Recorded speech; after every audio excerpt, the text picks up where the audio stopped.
Martin Heidegger, a German philosopher who examined the full usual definition of technology, means to an end and a human activity. Means to an end, this means people see technology as a tool to achieve something. Human activity, this means technology exists because humans create it and use it.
greatest number of people. So, yan, si Mill was a British philosopher, political economist, and one of the most influential thinker in the development of liberalism and humanism. Take note, Mill was one of the most influential thinker. So he is the most known for formulating the greatest happiness principle, which is part of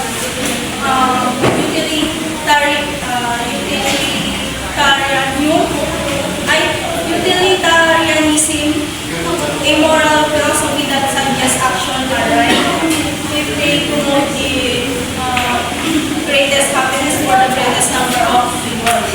So Mill believed that the ultimate goal of life and morality is happiness, not just for oneself, but for society as a whole. So he emphasized that we should make decisions based on whether they increase overall well-being and reduce suffering. So his ideas continue to influence modern ethics